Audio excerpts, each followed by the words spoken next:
We're in Mosul, the second biggest city in Iraq. The armed forces have just taken back the eastern part of the city from ISIS jihadists. Mosul, the self-proclaimed and symbolic capital of the Islamic State. Everywhere, people seem relieved.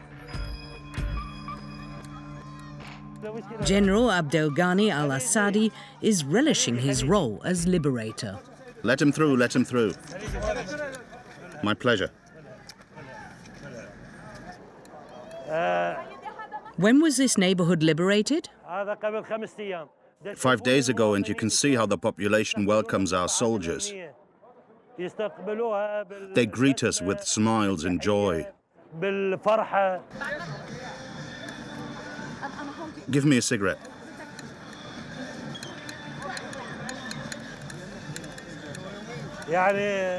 You know, when you're greeted with a child's smile, with his innocence, you can't be happier. And that's why I'm going to smoke one.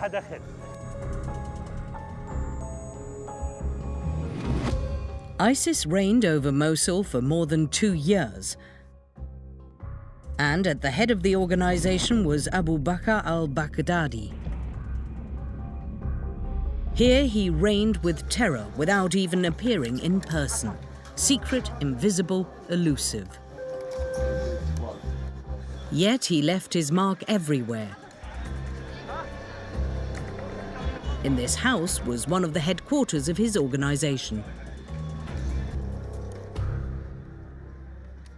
What is this book? An ISIS book? Yes, look, that's their flag. His followers say that al-Baghdadi is a scholar, that he knows the Quran perfectly. A scholar, yeah, right. He alters the Quranic texts and the precepts of Islam. Islam does not endorse this kind of rule. Islam says no to violence, no to hatred. They have distorted everything. Who is this man who terrorizes the whole world? A man who no one had heard of just 3 years ago. A man behind the attacks in Paris, Nice, Brussels and Berlin.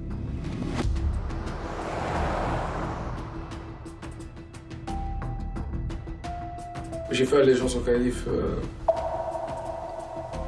dès la déclaration du califat. أبايع أمير المؤمنين Abu Bakr al Baghdadi al-Hussein al-Qurayshi. Amedi Coulibaly, the Montrouge killer and the hyper-catcher attacker in Paris in 2015. Kemish and Petitjean, the assassins of a French priest in an attack last July, killed in his name. We followed the trail of the man who became the new Bin Laden, but even more barbaric.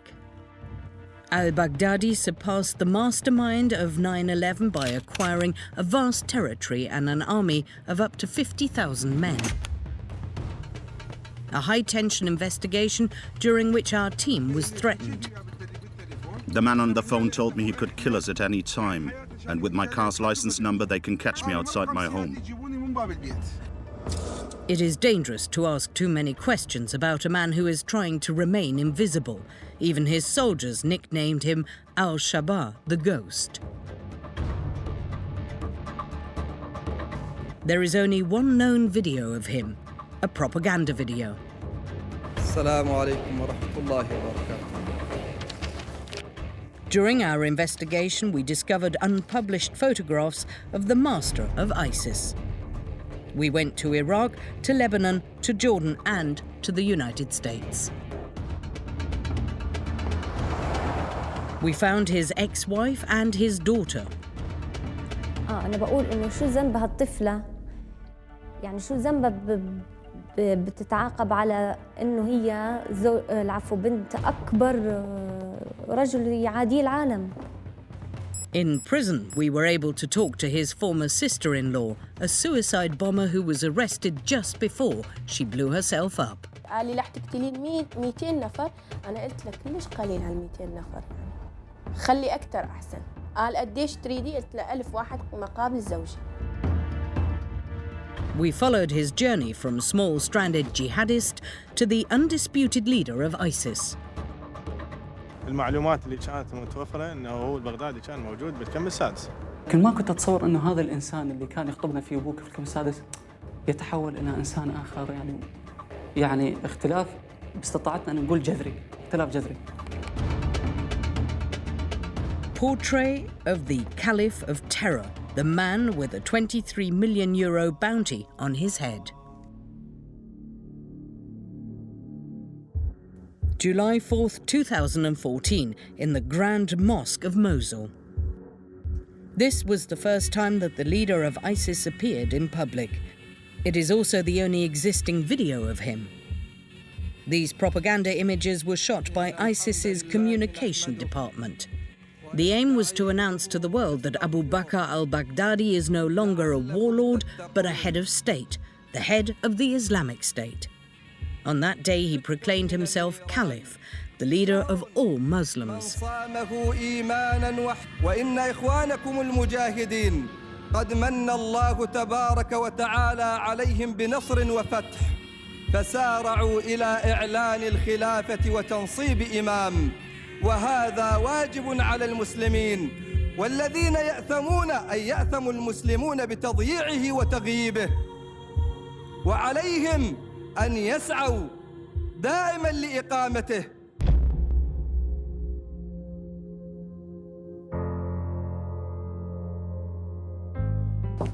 We found a journalist from Mosul who lived under the caliph's rule. أهلا وسهلا فيك. صفية، كيفك؟ شو أخبارك؟ الحمد لله. تفضلي. She has since fled the city. Her husband was in the mosque that day. He told her everything.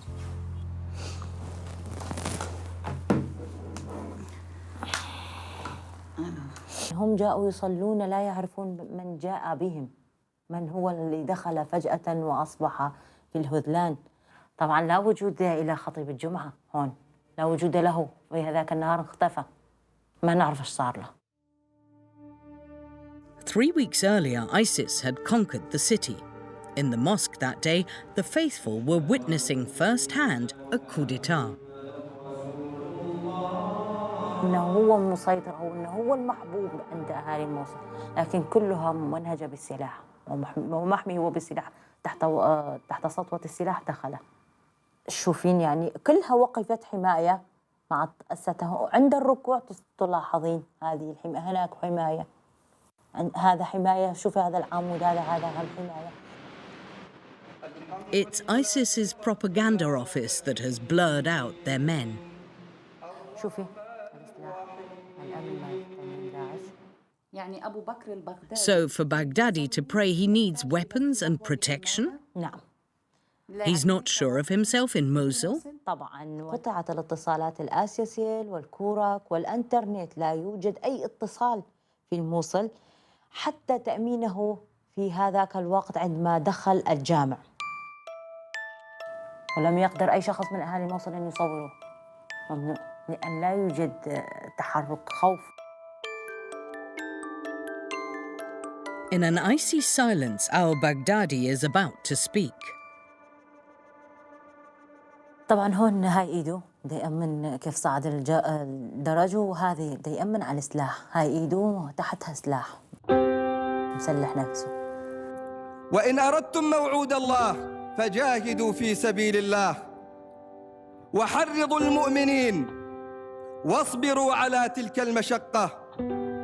وفعلاً خطبته كانت كل كلمة تدل على أفعاله، لم يعدنا بالنعيم لكن وعدنا بالقتال وبما يسمونه الجهاد. Al-Baghdadi became the spokesperson for jihad throughout the world.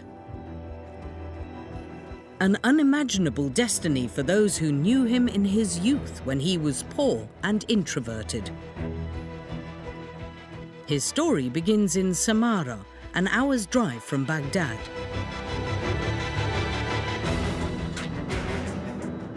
On arrival, we encountered many well-armed soldiers. This area is dangerous and is regularly hit by terrorist attacks. For our safety, a patrol will accompany us.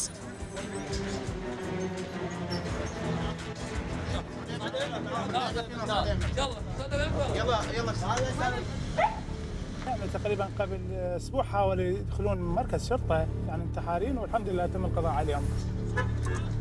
وعلى هذا بيت هذا أبو بكر البغدادي.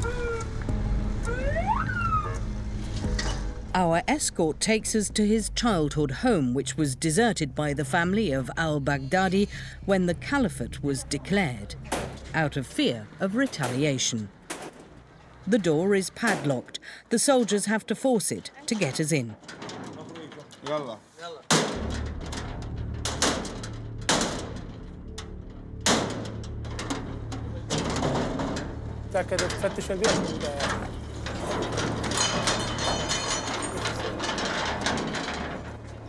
The men are wary.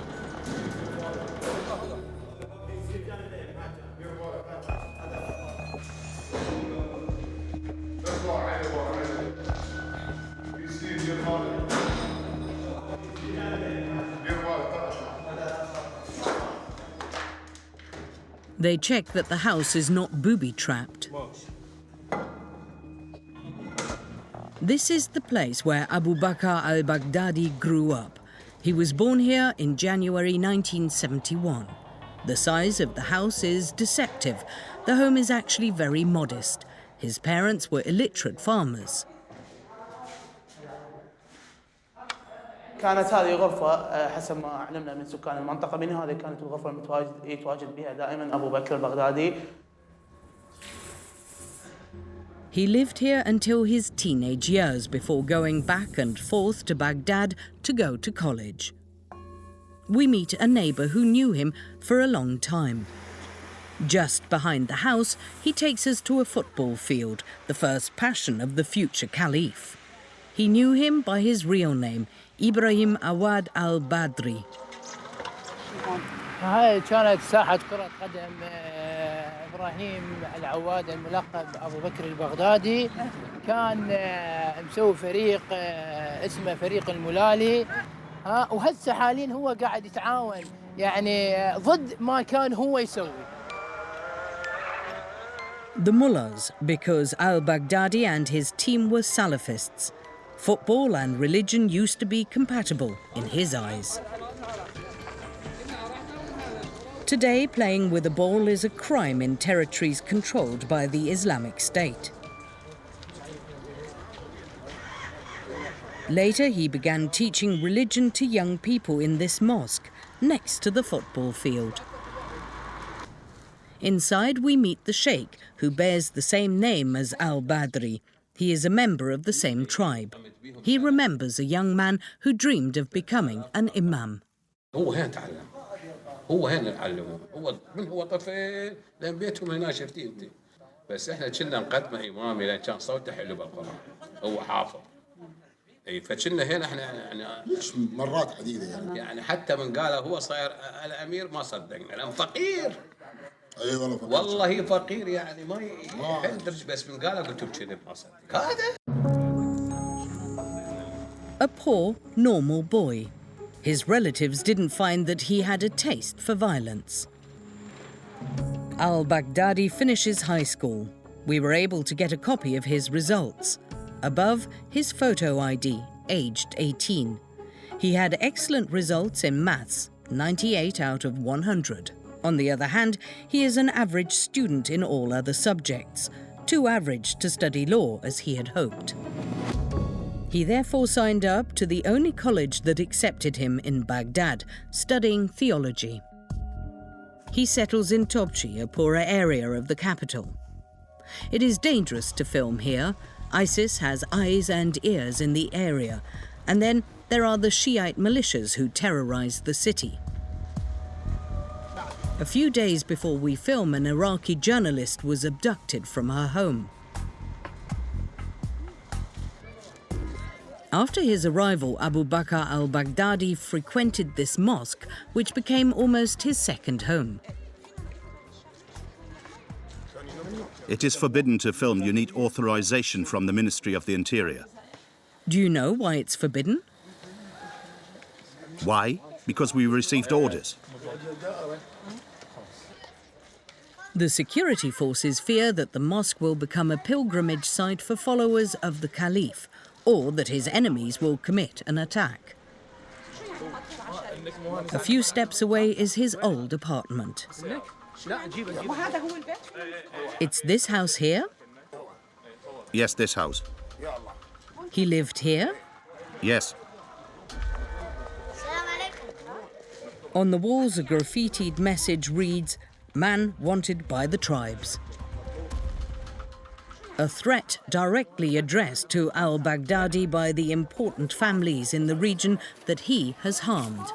We found a man who knew the future caliph at the time and who agreed to talk to us, but behind closed doors. He witnessed the transformation of the young Abu Bakr al Baghdadi.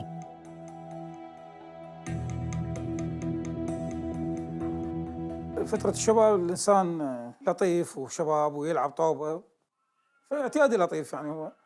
بس بعدين قلت لك انطوى على نفسه انه صار انطواء، وكان يعني راسا يتنرفز، يعني ترك من كرة القدم للألعاب الحياة الحلوة إلى أن توجه إلى توجه خاطئ، توجه ضال يدعو إلى يعني الكبت للحياة، أنه الحياة تحولها إلى كبت، إلى معاناة، إلى أنه هذا حرام وهذا بصورة صعبة، كلش صعب الأمور علينا.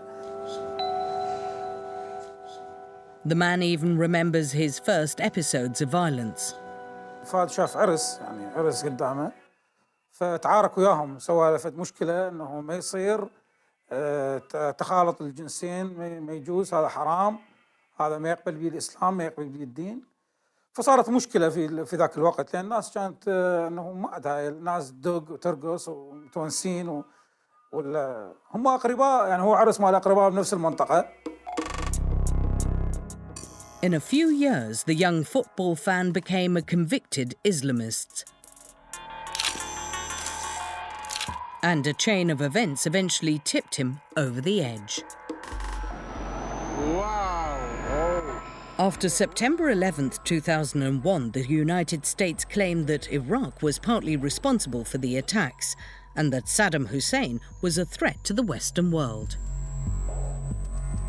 On March 20th, 2003, President George W. Bush, with a family portrait on the desk, declared war.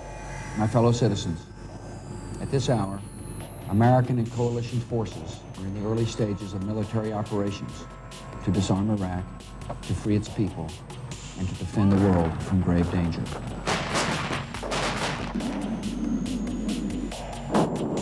In just a few weeks, Saddam Hussein's army was destroyed.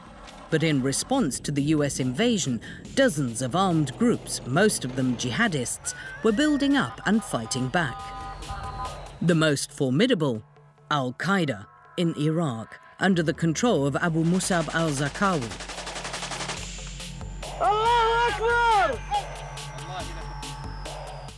The number of attacks increases. More often, these are suicide bombers who drive towards their targets in vehicles filled with explosives.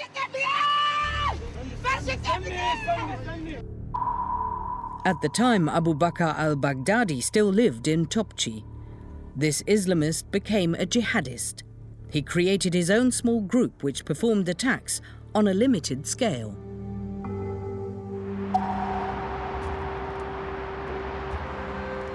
One of the leaders of the anti-American insurgency can now be found in Amman, Jordan.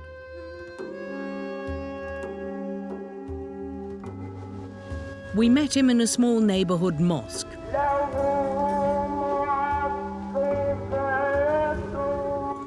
At the end of prayers, he invited us to his home.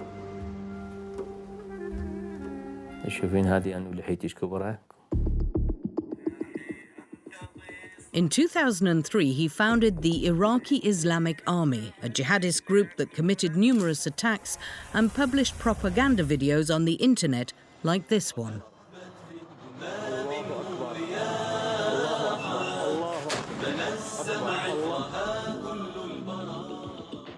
He also took Western hostages, including French journalists Christian Chesneau and Georges Malbrunot.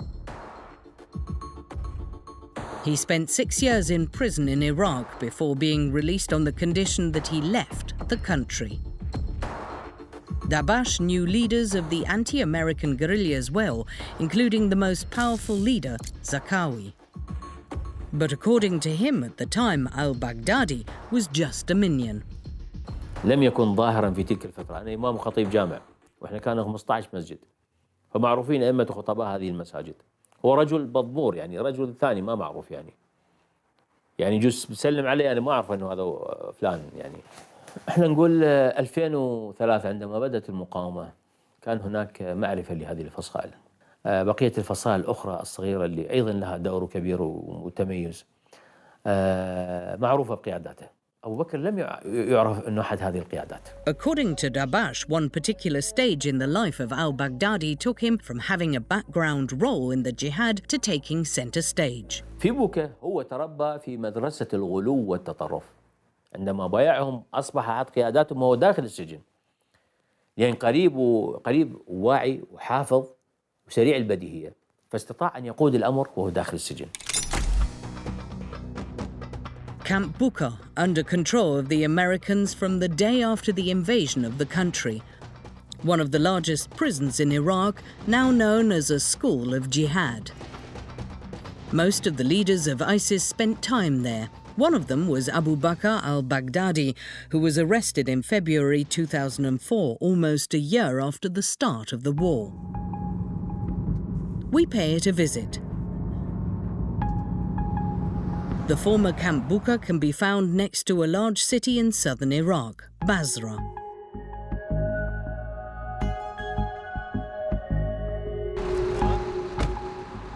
To accompany us, several well-armed soldiers and a former prisoner, Abu Ammar.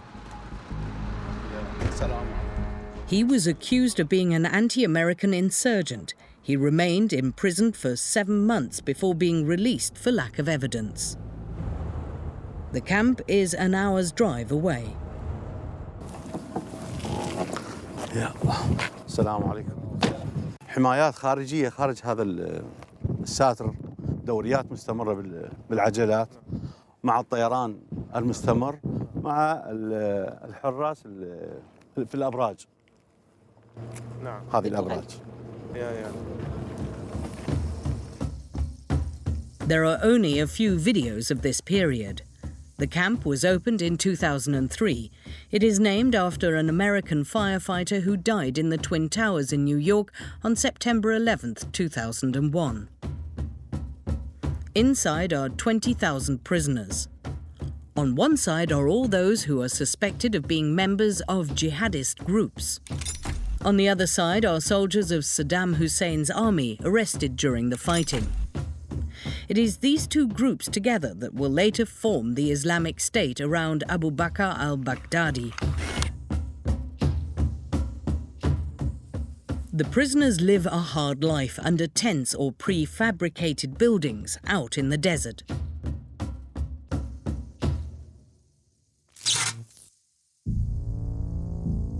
This is Abu Bakr al Baghdadi's prison record, the day of his arrest.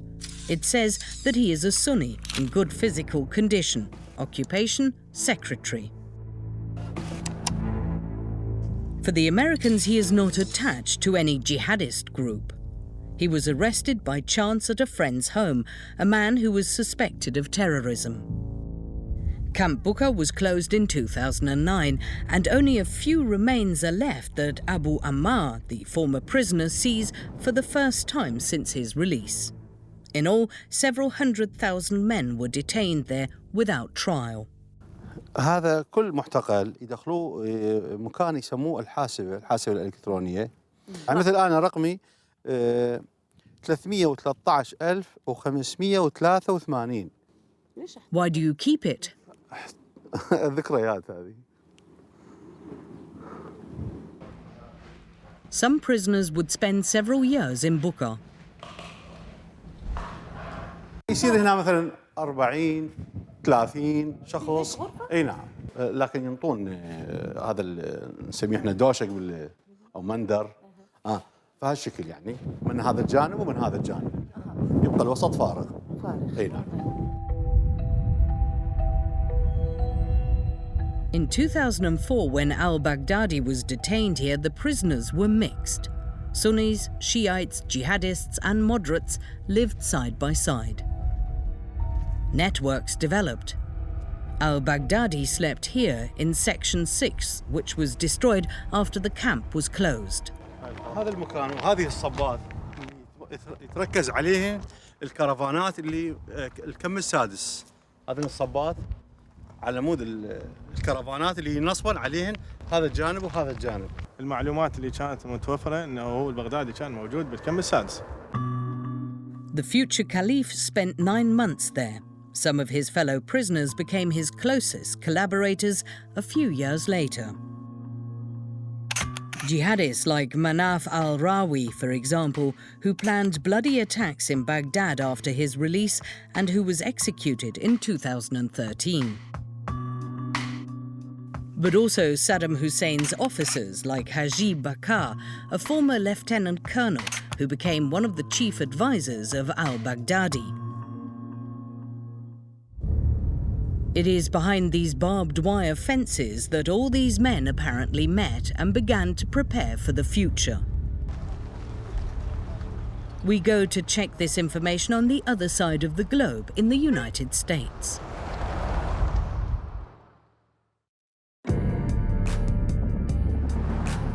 In Washington, we have an appointment with Anne Speckard. She is a psychologist, a specialist in jihadism. In 2007, she was hired by the US military to set up a de-radicalization program in Camp Bucca. The soldiers had already felt that there was a monster growing inside the prison.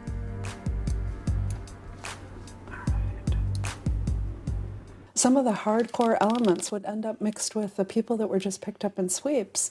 And then the military had evidence, because they had cameras going, of course, of these hardcore guys drawing in the sand and teaching the others how to make an IED. But the American officers finally decided not to set up their de-radicalization program. For her, this is one of the causes of the formation of the future Islamic State. We know that Abu Bakr al Baghdadi and most of the membership of ISIS today was in Camp Bucca, and they met each other and worked together there. And we put together a program to try to reach people like this and convince them that terrorism is not a good answer to solving their problems. We didn't use our program. We had it, but we didn't use it. That's a mistake. And then we got this. It is not certain that their arguments would have slowed down al-Baghdadi and the others, but this confirms that it was truly in Bucca where they began to organize themselves. We have yet to understand how the poor child of Samarra became the leader of the world jihad. Return to Iraq in Baghdad. There is an elite intelligence unit. Their name, the Falcons. They know Abu Bakr al Baghdadi's biggest secrets. Exceptionally, they allowed us to film on their premises. For their safety, their faces are blurred. It's not allowed to film. Outside is totally not allowed. The mission of the Falcons? To track down the leaders of ISIS and, above all, the man at the top of the pyramid. Most of their information has never been revealed to the public. They bring us a prisoner, handcuffed and blindfolded. One of their finest catches. He is one of the great religious leaders of ISIS. It was him, for example, who authorized the destruction of non-Muslim places of worship in Mosul. During the interview, he is watched closely by his jailers. It is difficult to know how he is treated, and so if he can talk to us freely. سيدي وجهي مكشوف له. الحمد لله.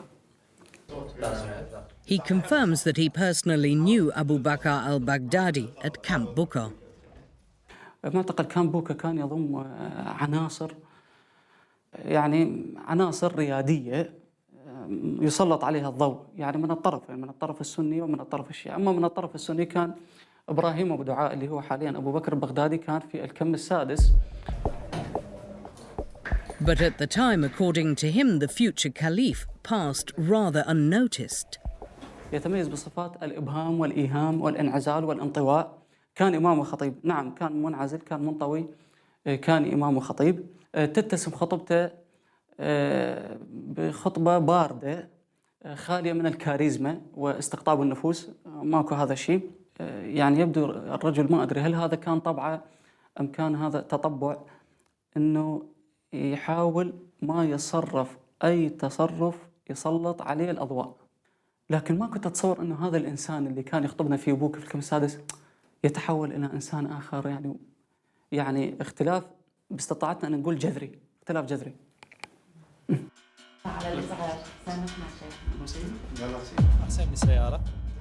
The Falcons will explain the transformation of this shy little imam. In a neighbouring room, they lead us to a wall lined with photos. هذه المجموعة اللي أمامنا تعتبر أهم وأخطر المتهمين لداعش الإرهابي الذين كانوا جميعهم معتقلين من قبل القوات الأمريكية في سجن بوكا. معظم هذه القيادات قتلت، والبعض الآخر لا يزال والبعض الآخر معتقل بالسجون العراقية ينتظر المحاكمة، وقليل جدا من عندهم هارب. طبعا هذا هو أبو بكر البغدادي، أحد الصور أبو بكر البغدادي. In prison, al-Baghdadi frequented the elite of the Iraqi jihad. Due to a lack of evidence, the Americans released him at the end of 2004. And thanks to the new friends that he met in Bucca, he got close to the biggest terrorist in Iraq at the time, Abu Musab al-Zarqawi. Zarqawi led a campaign of terror with a growing number of attacks, kidnappings and executions. The Falcons show us this document in which al-Baghdadi's small group places itself under the authority of Zarqawi. وهذا البيان اللي صدر عن هذه التشكيل بمبايعة الأمير أبو مصعب الزرقاوي. علاقة قوية بيناتهم بحيث خلاه يقتنع ويكون ضمن المبايعين والمناصرين لأبو مصعب الزرقاوي.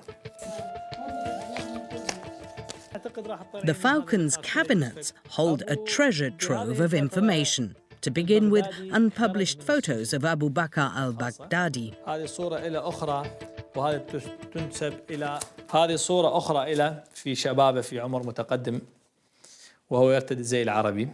هذه صورة أخرى إلى وهو ذو ذقن عالي، أيضا هذه صورة قديمة. هذه صورة إلى وهو في معتقل في بوكا، وهنا واضح أنه يرتدي البدلة الصفراء مال الاعتقال السجنية الخاصة. Through each of their operations, they gather new clues about the leader of the Caliphate. At the end of 2013, for example, they spotted him in an isolated house north of Baghdad. They arrived too late, but here is what they discovered. أبو بكر البغدادي يرقد في هذا المكان، سوي له مخبأ سري في الأرض، يدخل بهذا المخبأ من هنا، وبالضبط هذه صورة المخبأ له.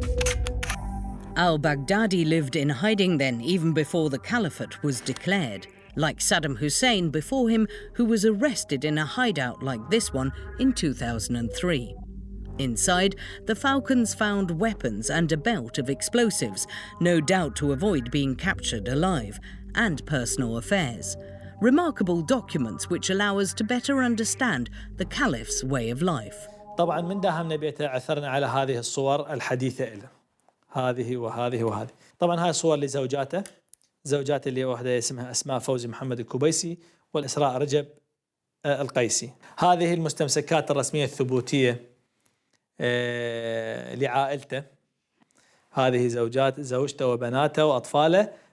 هذه عثرت على أوراق مكتوبة بخط اليد وهي تنسب إلى أبو بكر البغدادي. This notebook has little hearts everywhere and hateful texts, the prose of Abu Bakr al Baghdadi. هنا جاي يتكلم مع أحد الأمراء التنظيم، يقول له أنا أريد أضرب الأمريكان واليهود اللي موجودين في كردستان، يقول لهم على بركة الله، يبارك لهم. According to the Falcons, the Caliph was surrounded. They hope to take him out soon. If you manage to neutralize him, would that be the end of ISIS? قطعا لن تنتهي. داعش فكر وليس أشخاص، ولكن تضعف كثيرا. The war is far from over, and we soon have confirmation.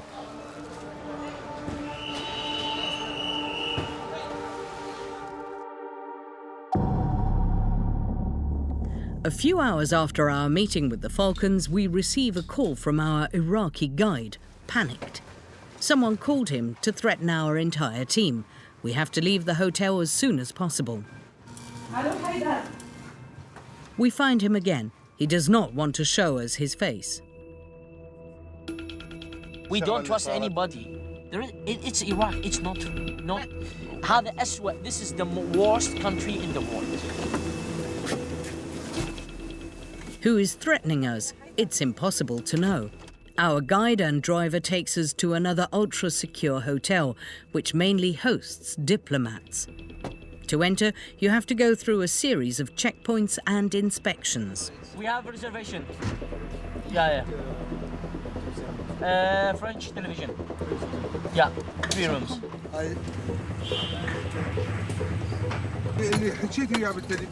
The man on the phone told me he could kill us at any time, and with the license number of my car, they can catch me outside my home. We are going to have to go on without our companions.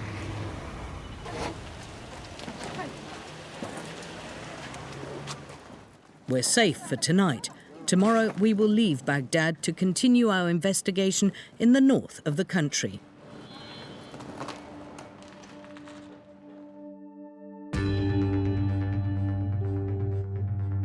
Erbil, 350 kilometers from Baghdad.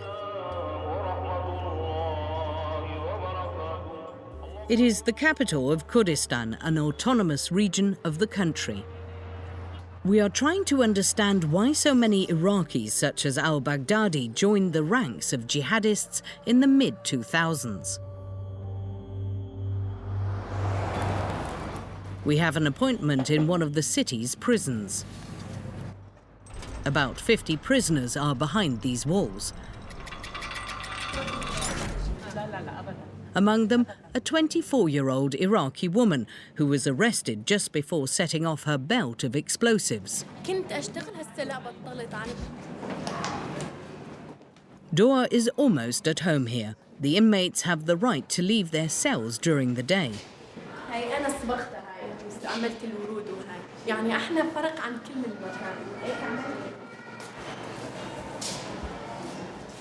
A slightly surprising prison. Behind these charming little curtains, her bedroom cell.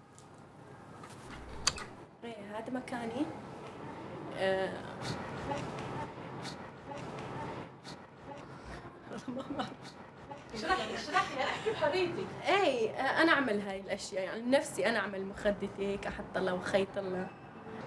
أنا واقفة من 2008 يعني ما كبرانة ما بعرف ليش أحب اللون الوردي ملابسي مال أولاد صغار يعني هيك ما أنا مدى أكبر حالي ما بعرف ليش يعني يمكن هو عقلي مدى يكبر. عايش مع كم مرة هون؟ 20. إيش هو؟ أول شيء هو القرآن طبعاً هو صديقي بكل مكان. بعدين And what is that? هاي تعلمني يعني صبرني على حياة بلا توتر يعني. Books of a personal development star. Nowadays, this Cinderella decorates her fridge. But in 2008, Doa, the suicide bomber, wanted to kill Americans. The reason for this change? The desire for vengeance. She says her husband, whom she married at the age of 15, was tortured to death by US soldiers in 2007. يعني هيك اتفقنا وفي تليفوني يعني كنت أحكي ومسجل هذا الشيء إنه أنا رح أفجر نفسي على تكنة عسكرية وقال لي رح تقتلين 200 نفر. أنا قلت له كلش قليل على 200 نفر يعني خلي أكتر أحسن. قال قديش تريدي؟ قلت له 1000 واحد مقابل زوجي 1000 أمريكي مقابل زوجي. Doa has changed after 9 years in prison. Her relatives, however, remain die-hard jihadists. We managed to get their pictures. One of her brothers, right on the picture, went to carry out jihad in Syria. He died in battle. Her second brother languishes in an Iraqi prison waiting to be executed. He was head of an ISIS unit. Her father is detained in Syria, accused of being one of the main financiers of the Islamic State. But one of her family members has an even closer connection with the current caliph. Her older sister Saja is none other than the former wife of the public enemy number one, the second wife of al Baghdadi. We asked Doa to call her sister with the agreement of the prison director. الو السلام عليكم. وعليكم السلام حبيبتي، كيفك شو اخبارك؟ الحمد لله بخير، انت شلونك؟ الحمد لله الحمد لله. ايه لا تخافي. يلا حبيبتي الله وياك، سلمي لي على ماما، بوسي لي ايديها باش، قولها زينه والله. ماشي يلا السلام عليكم. For weeks we've been trying to meet up with her sister Saja, the former Mrs. al Baghdadi. She lives in Lebanon, where she fled to with her children.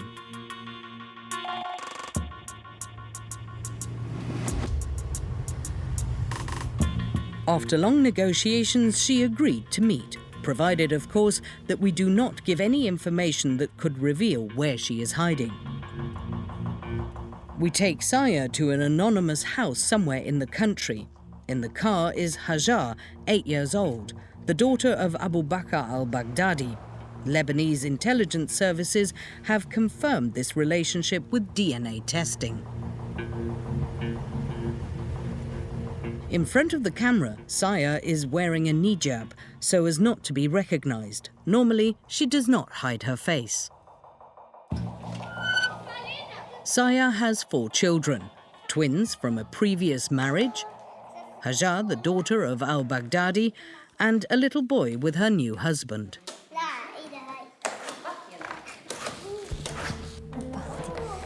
سريمشي دادي دادي، بعد لي عمري لأقعد عندك شوي، أعطيني هاي الكورة. Her first husband died fighting the Americans. A few months later, her father decided she should remarry. In 2007, she became the second wife of al Baghdadi. ما له أي مشاركة بالمقاومة حسب علمي أبداً. ما كنت أعرف إنه مقاوم أبداً. إنسان يدرس ويرجع للبيت، بس يدرس بالكلية ويرجع للبيت. فهو كان يتفهم ويعرف الطفل كتير، بيحب الأطفال. At the time, al-Baghdadi was an important part of the jihadist movement. Against all odds, Saja claims she did not know, and that she left because she was jealous of his first wife. She left without knowing she was pregnant. هو تركني أطلع على راحتي يعني، لأنه عرف من البداية أنا فكرة الزواج ما عجبتني. ورحت بعد ما ولدت عمر البنت شهرين، قام اتصل، عرف إنه أنا ولدانة، اتصل فيني وقال إنه البنت بينه وبينه، بيشوفها هو بشوفها أنا، وإلها حقوق وإلي حقوق إذا أنا بدي، بس أنا بعدت يعني. Did he ask you to come back? طلب كذا مرة، بس أنا خلص. لا بعد بيومين من المكالمة التقيت فيه ورمى يمين الطلاق وخلصنا. Today she has one fear that al-Baghdadi will send men to kidnap her daughter, especially as she says that she condemns ISIS ideology. صار لي عادي جوجو، طبيعي، لا تطلعي بأي مكان ماشي. When she arrived in Lebanon, she spent a year in prison with her children. The authorities suspected she still had ties to her former husband. والله أنا شعوري ولا ما شعوري، أنا بتخذ قلت لكم من الآية الكريمة إنه ولا تزر وازرة وزر أخرى. إن شاء الله يعمل الزلمة كل الإجرام كل الإرهاب، ما خص المرأة ما خصها. بدي أقول إنه هاي الطفلة اللي جرم العالم كله انحط على كتفه. هاي عم تلاقي مصير ابصارها النور على كوكب الارض، يعني بدون اي جرم، بدون اي ذنب. يعني شو ذنبها هي اذا كان العالم كله بيعاديه؟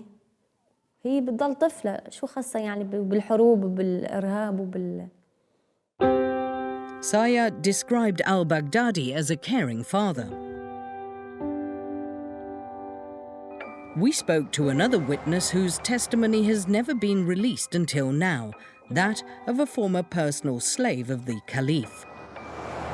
Suzanne is 14. She comes from the Yazidi minority persecuted by ISIS. She paints a different picture of him.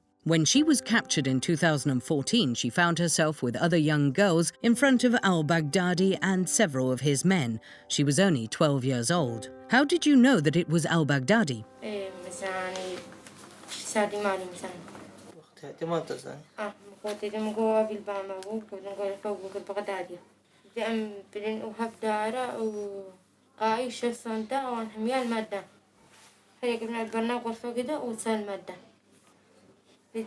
وهالمدى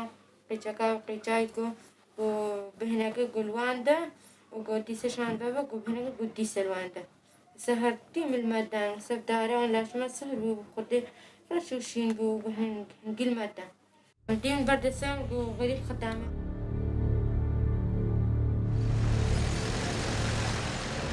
Yazidi women and girls captured by ISIS are treated as slaves and almost all are raped. Several months after her capture, Suzanne tried to escape the clutches of al-Baghdadi with other girls. They were caught.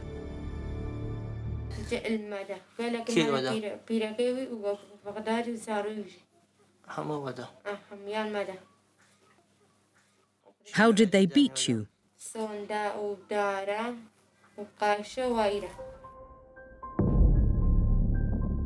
After 2 years of captivity, Suzanne finally managed to escape. She took refuge in Germany in October. She spoke to the CIA, who were trying to collect as much information as they could about al-Baghdadi. But hundreds or even thousands of other women are still held captive, awaiting the end of ISIS and its leader. In the mid-2000s, al-Baghdadi climbs in the hierarchy of the Islamic State in Iraq, the new name of al-Qaeda in the country. In 2006, Zarqawi, his former boss, was killed by the Americans. Al-Baghdadi becomes more and more essential within the organization, and 4 years later, at the age of 39, he takes charge. We have an appointment with a researcher and advisor to the Iraqi government's fight against terrorism, Hisham al-Hashemi. He closely followed al-Baghdadi's rise to power in 2010. At the time, the Islamic State of Iraq was still under the control of al-Qaeda and its leader. وتم اختيار البغدادي ثم أرسلت رسالة إلى بن لادن إن تنظيم القاعدة في العراق اختار أبو بكر البغدادي. And so al-Baghdadi declared his allegiance to the godfather of global terrorism, and he immediately made his mark by spreading chaos. He unleashed an unprecedented wave of violence in the country. طيلة هذه الفترة كان البغدادي معه القليل من الرجال، القليل من المال، بدأ يركز على العمليات النوعية الكبيرة في ما تعرف بغزوات بغداد أو الأيام الدامية لبغداد. For example, these horrifying days in October 2010. Saturday 30th, a car bomb exploded 70 kilometers from Baghdad, 26 dead.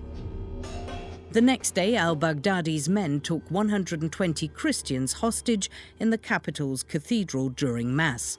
58 were killed. 3 days later, 13 simultaneous attacks in the city, 76 victims.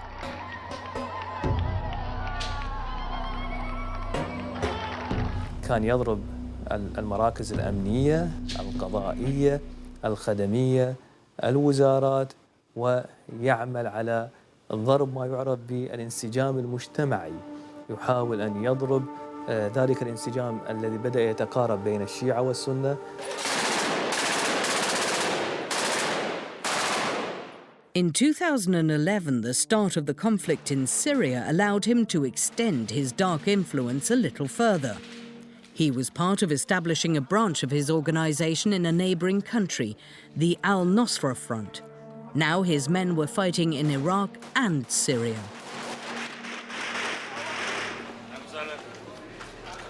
في عام 2013 في نيسان أعلن البغدادي توحيد فرع القاعدة في الشام مع توحيده في العراق تحت عنوان تنظيم الدولة الإسلامية في العراق والشام الذي يعرف مختصراً باسم The Islamic State of Iraq and the Levant, in Arabic, ISIS. The world soon learns this name. Al-Baghdadi broke ties with Al-Qaeda and is now in sole command. This is the first time that a terrorist group has dominated such a large territory, straddling Iraq and Syria. Millions of people live under his control. ISIS kills, imprisons, tortures. Soldiers and journalists are kidnapped. Their captivity is dramatized. They appear dressed in brightly colored suits in reference to the ones the Americans made the Iraqis wear in Camp Bucca or in the notorious Abu Ghraib prison. The head of ISIS does not stop there. His men filmed the killing of hundreds of hostages, sometimes with a child in the role of executioner.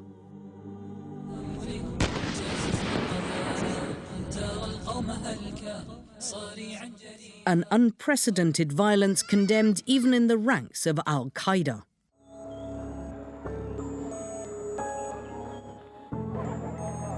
We return to Mosul near the front with General Abdel Ghani al-Assadi. He marches around surrounded by his men. They were the ones who liberated part of the city. He hopes to take back the rest soon. But in the meantime, a question arises. Where is al-Baghdadi hiding? Is he still alive? I hope we will capture him alive, to show him what it means to be a true Iraqi. If al-Baghdadi is still alive, is he still as influential?